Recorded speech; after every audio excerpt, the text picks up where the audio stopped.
customs. Swearing on the Bible. You understand that shit? They tell you to raise your right hand, place your left hand on the Bible. Does this stuff really matter? Which hand? Does God really give a fuck about details like this? Suppose you put your right hand in the Bible, you raise your left hand. Would that count? Or would God say, sorry, wrong hand, try again? And why does one hand have to be raised? What is the magic in this gesture? This seems like some sort of a primitive voodoo mojo shtick. Why not put your left hand on the Bible, let your right hand hang down by your side? It's more natural. Or put it in your pocket. Remember what your mother used to say? Don't put your hands in your pockets. Does she know something we don't know? Is this hand shit really important? Well, let's get back to the Bible, America's favorite national theatrical prop. Suppose the Bible they hand you to swear on is upside down, or backward, or both, and you swear to tell the truth on an upside-down, backward Bible. Would that count? Suppose the Bible they hand you is an old Bible and half the pages are missing. Suppose all they have is a Chinese Bible in an American court, or a Braille Bible and you're not blind. Suppose they hand you an upside-down, backward Chinese Braille Bible with half the pages missing.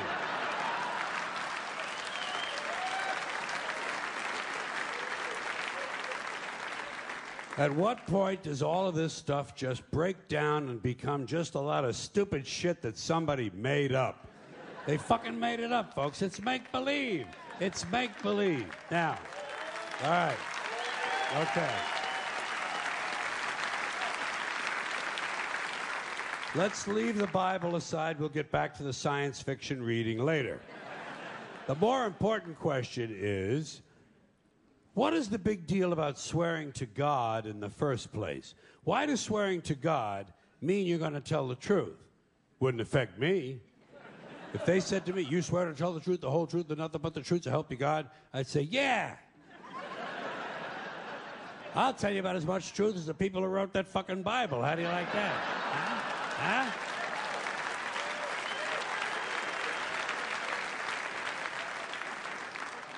Swearing on the Bible doesn't mean anything. It's kid. Swearing to God is kid stuff. Remember when you were a kid, if you told another kid something he didn't quite believe, he'd say, you swear to God? I would always say, yeah, I swear to God, even if I was lying. Why not? What's going to happen if I lie? Nothing. Nothing happens if you lie, unless you get caught, and that's a whole different story. Sometimes a kid would think he was being slick with me, and he'd say, you swear on your mother's grave? I'd say, yeah. Why not? First of all, my mother was alive. She didn't even have a grave. Second of all, even if she was dead, what's she going to do? Rise from the grave and come and haunt me? Come and haunt me? All because I told a lie to an 8-year-old? Get fucking real, will you?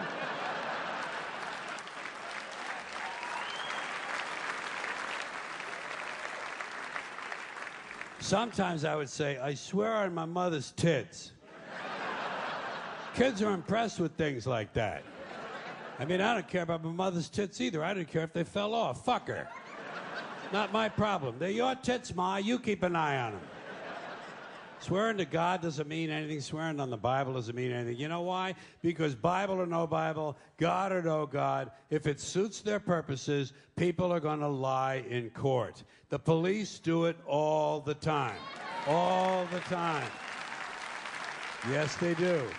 It's part of their job to protect, to serve, and to commit perjury whenever it supports the state's case. Swearing on the Bible is just one more way of controlling people and keeping them in line, and it's one more thing that holds us back as a species.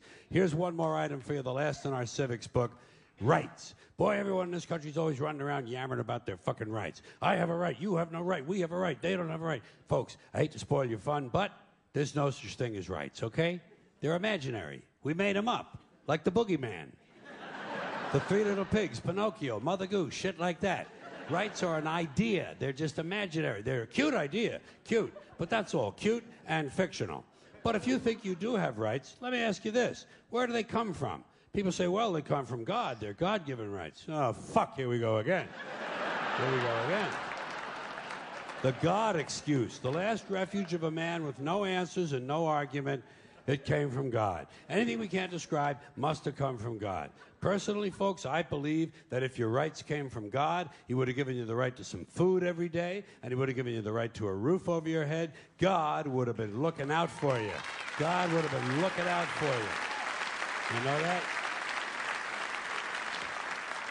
He wouldn't have been worried about making sure you have a gun so you can get drunk on Sunday night and kill your girlfriend's parents. But let's say it's true. Let's say God gave us these rights. Why would He give us a certain number of rights?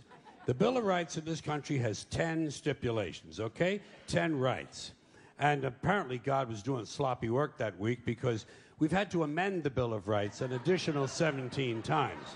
So God forgot a couple of things like slavery. Just fucking slipped his mind.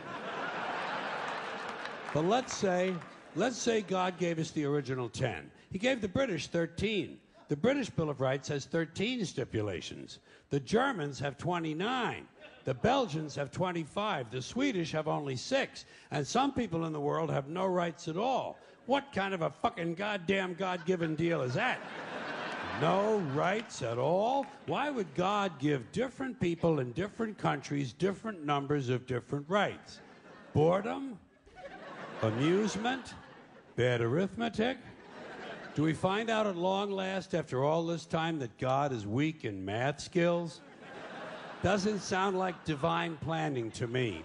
Sounds more like human planning. Sounds more like one group trying to control another group. In other words, business as usual in America.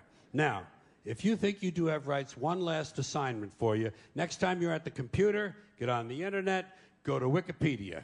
When you get to Wikipedia, in the search field for Wikipedia, I want you to type in Japanese Americans 1942, and you'll find out all about your precious fucking rights, okay?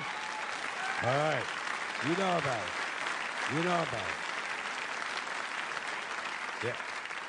In 1942, there were 110,000 Japanese American citizens and good standing, law-abiding people who were thrown into internment camps simply because their parents were born in the wrong country. That's all they did wrong. They had no right to a lawyer, no right to a fair trial, no right to a jury of their peers, no right to due process of any kind. The only right they had, right this way, into the internment camps. Just when these American citizens needed their rights the most, their government took them away. And rights aren't rights if someone can take them away. They're privileges. That's all we've ever had in this country is a bill of temporary privileges. And if you read the news even badly, you know that every year the list gets shorter and shorter and shorter. You see how sooner or later?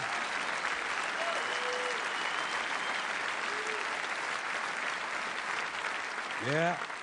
Sooner or later, the people in this country are going to realize the government does not give a fuck about them. Government doesn't care about you or your children or your rights or your welfare or your safety. It simply doesn't give a fuck about you. It's interested in its own power. That's the only thing, keeping it and expanding it wherever possible. Personally, when it comes to rights, I think one of two things is true. I think either we have unlimited rights or we have no rights at all. Personally, I lean toward unlimited rights. I feel, for instance, I have the right to do anything I please. But if I do something you don't like, I think you have the right to kill me. So where are you going to find a fairer fucking deal than that? So the next time some asshole says to you, I have a right to my opinion, you say, oh yeah? Well, I have a right to my opinion, and my opinion is you have no right to your opinion. Then shoot the fuck and walk away. Thank you.